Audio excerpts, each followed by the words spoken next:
Shalom Awesome Kids, selamat datang di ibadah online kita. Berikut adalah panduan beribadah kita pada hari ini. Yang pertama, adik-adik, mari kita persiapkan diri kita dan pakailah pakaian rapi dan juga sopan. Yang kedua, adik-adik, saat ibadah dimulai jangan tiduran ya, tapi kita mau duduk dengan baik. Jika adik-adik sedang sakit, boleh ibadah di tempat tidur ya. Yang ketiga, adik-adik, mari kita siapkan Alkitab kita. Yang keempat, bagi adik-adik yang sudah bisa menulis, ayo siapkan buku dan alat tulisnya ya. Hal ini berguna untuk mencatat firman Tuhan yang disampaikan pada hari ini. Yang kelima, adik-adik semua ikut menyembah dan memuji Tuhan ya dengan semangat. Yang keenam, adik-adik yang mendengarkan firman Tuhan, kita mau duduk dan jangan jalan ke sana sini ya. Dan juga jangan mengobrol. Yang ketujuh, adik-adik ikut berdoa bersama-sama juga ya. Selamat beribadah. Tuhan Yesus memberkati.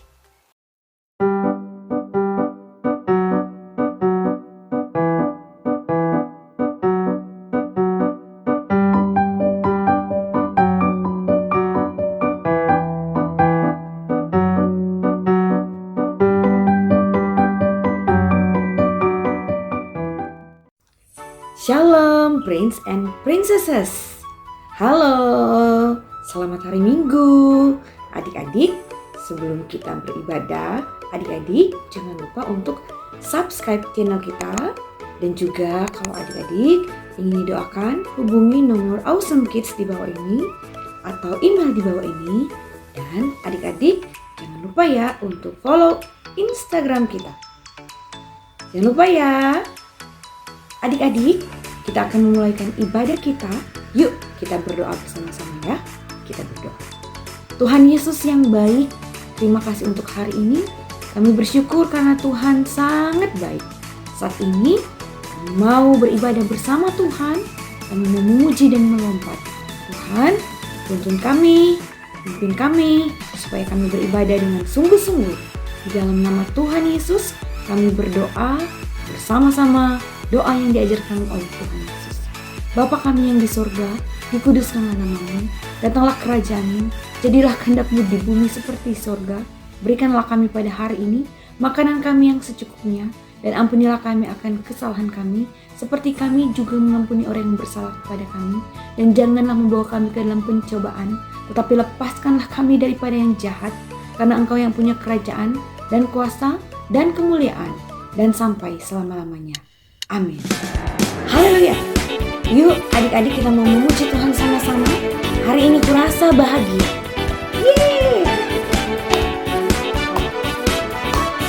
Ini sama-sama ya.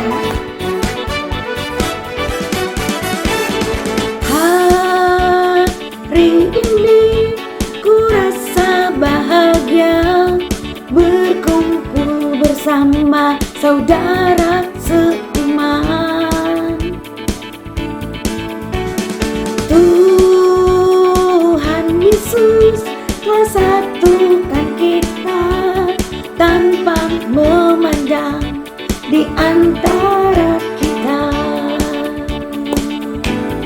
Bergandengan tangan dalam kasih, dalam satu hati, berjalan dalam terang kasih Tuhan.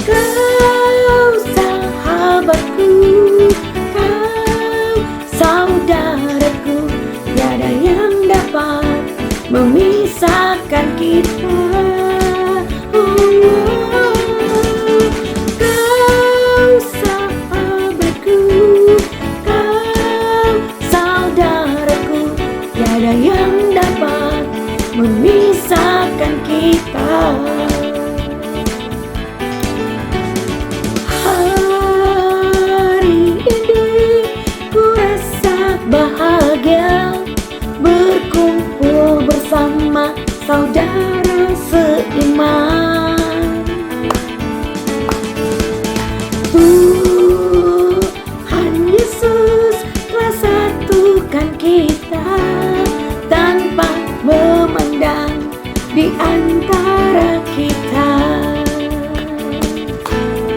bergandengan tangan dalam kasih, dalam satu hati, berjalan dalam terang kasih Tuhan. Kau sahabatku, kau saudaraku, tiada yang dapat memisahkan kita. Kau sahabatku, kau saudaraku, tiada yang dapat memisahkan kita. Kau sahabatku, kau saudaraku, tiada yang dapat memisahkan kita. Kau sahabatku, kau saudaraku, tiada yang dapat memisahkan kita. Tiada yang dapat memisahkan kita. Tiada yang dapat memisahkan kita. Haleluya. Yeay. Haleluya. Adik-adik, kita mendengarkan firman Tuhan. Yuk sama-sama kita buka hati kita mendengarkan firman Tuhan ku dengar. Firman Tuhan ku dengar, ku tanam di hatiku, ku ingin bertumbuh subur dan berbuah lebat. Yesus, tolong padaku.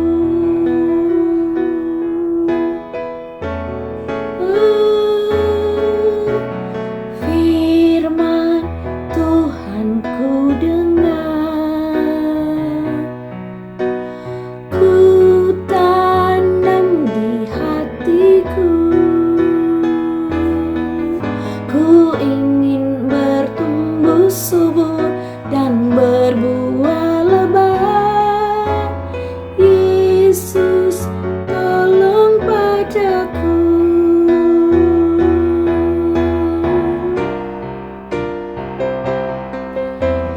Firman Tuhan ku dengar, ku tanam di hatiku, ku ingin bertumbuh subur dan berbuah lebat. Yesus, tolong padaku.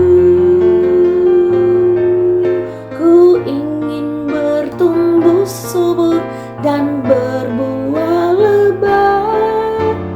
Yesus, tolong padaku. Ku ingin bertumbuh subur dan berbuah lebat. Yesus, tolong padaku.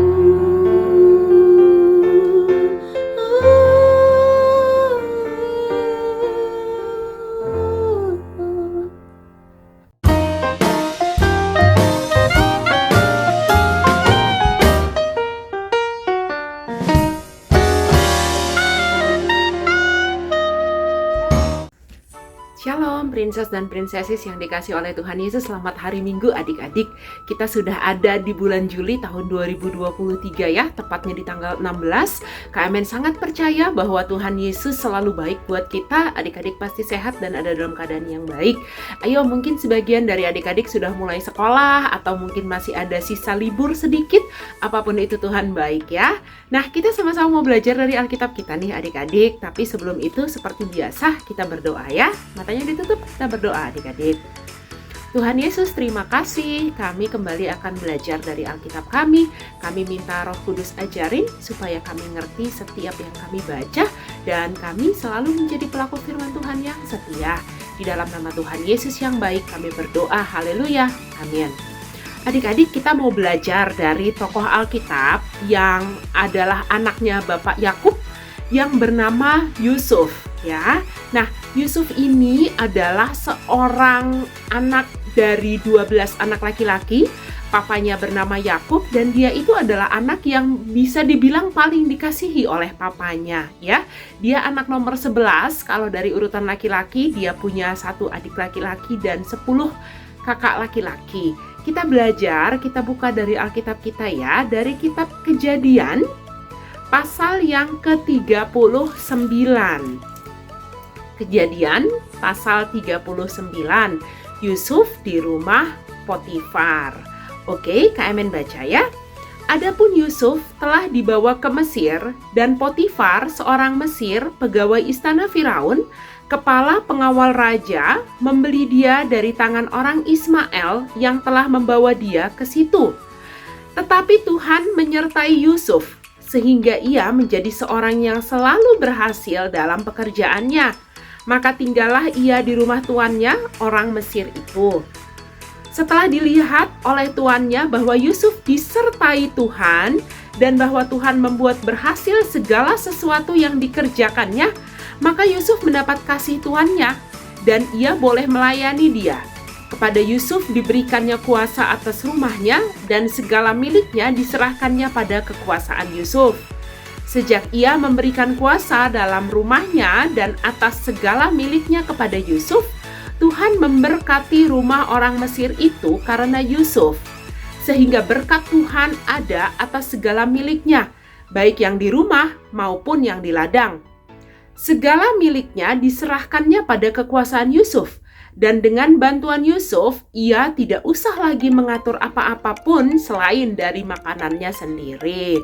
Nah, sampai di sini adik-adik, KMN mau cerita sedikit ya tentang latar belakangnya Yusuf. Jadi, kalau di Kejadian pasal 37, itu ada pembacaan tentang Yusuf dan saudara-saudaranya. Jadi ceritanya begini, Bapak Yakub ini punya anak laki-laki 12 ya, yang seperti tadi KMN sampaikan.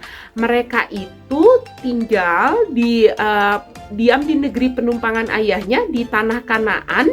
Kemudian ketika Yusuf waktu itu berumur 17 tahun, biasa menggembalakan kambing domba bersama dengan saudara-saudaranya. Pada waktu itu Yusuf bilang kepada keluarganya, kepada kakak-kakaknya dan kepada papanya, aku mimpi loh, dia bilang gitu ya. Jadi dia mimpi, dia bilang seperti ini adik-adik, coba dengarkan mimpi yang kumimpikan ini, katanya ya. Tampak kita sedang di ladang mengikat berkas-berkas gandum. Lalu bangkitlah berkasku dan tegak berdiri. Kemudian datanglah berkas-berkas kamu sekalian mengelilingi dan sujud menyembah kepada berkasku itu. Nah, cerita tentang mimpi itu tidak enak didengar oleh saudara-saudaranya adik-adik. Kenapa? Karena mimpinya itu kan menceritakan bahwa yang lain nih, kakak-kakaknya itu harus sujud dan hormat kepada dia. Padahal dia kan adik ya, dia punya banyak sekali kakak di atasnya. Kok malahan yang lebih tua sujud menyembah kepada Yusuf? Jadi ketika kakak-kakaknya mendengar mimpi ini, mereka tuh nggak happy, mereka kesel. Terus bahkan adik-adik ada mimpi satu lagi nih. Gini nih ceritanya, memimpikan pula mimpi yang lain, diceritakannya kepada saudara-saudaranya. Gini deh mimpinya satu lagi. Aku bermimpi pula, tampak matahari, bulan, dan 11 bintang sujud menyembah kepadaku. Nah, waktu diceritain kayak gitu kan tambah marah ya. Loh, apa-apaan nih, tadi berkas-berkas gandum kami udah sembah ke kamu. Sekarang kok kami diibaratkan seperti bintang-bintang terus harus sujud kepada kamu. Bahkan matahari dan bulan yang melambangkan papa dan mamanya Yusuf juga kok harus sujud menyembah.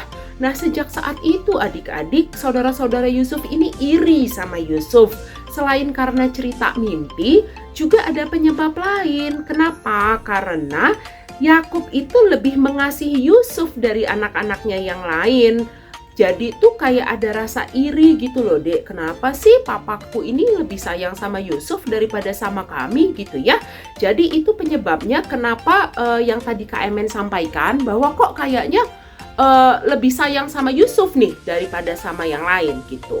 Kemudian singkat cerita, waktu lagi menggembalakan domba, Yusuf ini rencananya nih oleh saudara-saudaranya mau dibunuh.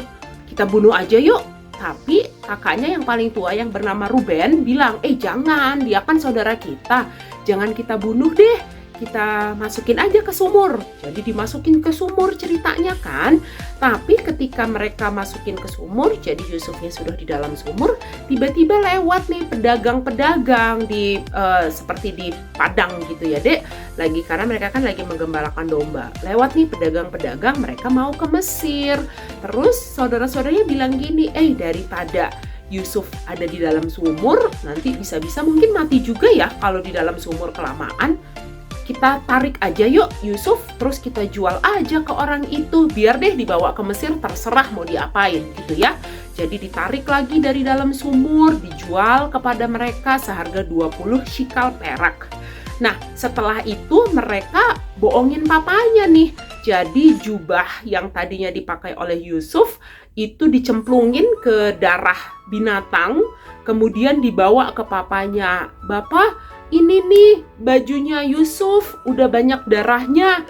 Yusuf tadi diterkam binatang buas deh kayaknya gitu. Jadi mereka bohongin papanya. Sebenarnya kan bukan diterkam binatang buas. Sebenarnya Yusuf ini dijual oleh saudara-saudaranya sendiri ke seorang pedagang yang akan pergi ke Mesir gitu ya. Terus yang tadi kita baca, Kejadian pasal 39 kan bilang begini, Yusuf sudah sampai nih di Mesir. Dia tinggal di rumah seorang yang bernama Potifar. Potifar itu profesinya apa? Dia adalah pegawai istananya Firaun. Dia kepala pengawal raja. Jadi Raja Firaun itu punya pengawal-pengawal yang banyak. Potifar ini adalah pimpinannya, adalah kepalanya gitu ya, Dek. Tapi Yusuf ini sangat-sangat disertai oleh Tuhan. Kita tadi bisa lihat bahwa Tuhan menyertai Yusuf sehingga ia menjadi seorang yang selalu berhasil dalam pekerjaannya. Karena itu Potifar ini sayang banget adik-adik sama Yusuf, jadi dikasih kepercayaan. Oke, di rumahku kamu boleh atur semuanya, gitu ya. Nah, tema kita hari ini adalah tentang Tuhan yang menyertai. Jadi adik-adik catat ya, Tuhan yang menyertai. Ada dua hal nih Dek yang kita pelajari ya. Yang pertama, Tuhan menyertai orang yang, ayo dicatat ya, Tuhan yang menyertai. Oke, Tuhan menyertai orang yang berkenan kepadanya. Oke, apa sih Kak artinya berkenan? Berkenan itu artinya melakukan apa yang Tuhan mau. Ya, Tuhan menyertai orang yang berkenan kepadanya. Yang kedua, kita berhasil jika kita disertai Tuhan. Kita berhasil jika kita disertai Tuhan, ya.